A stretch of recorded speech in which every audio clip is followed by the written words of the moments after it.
child sat in the dim light of the room, his cries echoing through the empty halls.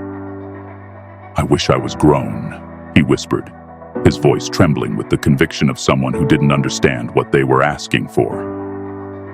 The shadows in the corners of the room stirred, listening. The next morning, the child's parents found him changed. His small hands had grown long and bony, his face gaunt, his voice deeper than it should have been. "I'm grown now," he said with a crooked grin. But his eyes held no joy, only something hollow. And as the days passed, he seemed to age faster than any human should, his body withering as if something unseen was draining the life out of him. Across the village, a man sat alone, staring at the tattered remains of his childhood home. He sighed deeply, longing for the innocence he had lost, the happiness he would never regain.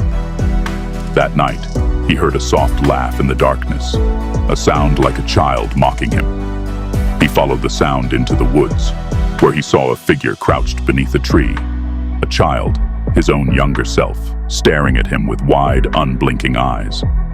The boy smiled, but it was wrong, too wide, teeth sharp. "You wanted me back," the child said before lunging forward.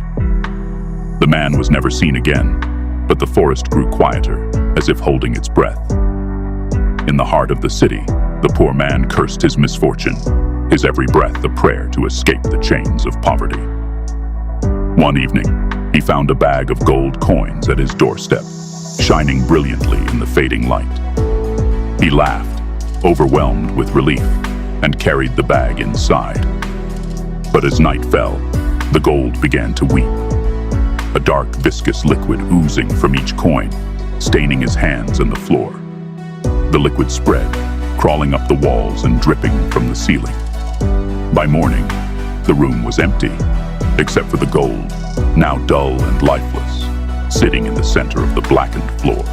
The rich man, surrounded by every luxury imaginable, was restless.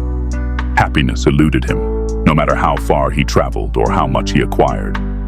He heard whispers of a place, deep in the mountains, where one could find true contentment. Desperate, he followed the rumors, trekking through desolate lands until he came to a cave. Inside, he found a mirror. The mirror reflected nothing but his deepest fears. His wealth crumbling, his name forgotten, his body decaying into dust. The rich man screamed and tried to shatter the glass, but it wouldn't break. Instead, the mirror absorbed him, his body twisting and writhing as he was pulled inside. Now, anyone who enters the cave sees his reflection, a gaunt, broken man banging silently against the glass, begging for freedom. No one could escape their torment. The child, the adult, the poor, the rich, they all chased something they could never have. Their desires became their undoing, and the shadows fed on their longing. In the end, the world grew quieter, the cries of humanity fading into the dark as their hopes were consumed, one soul at a time.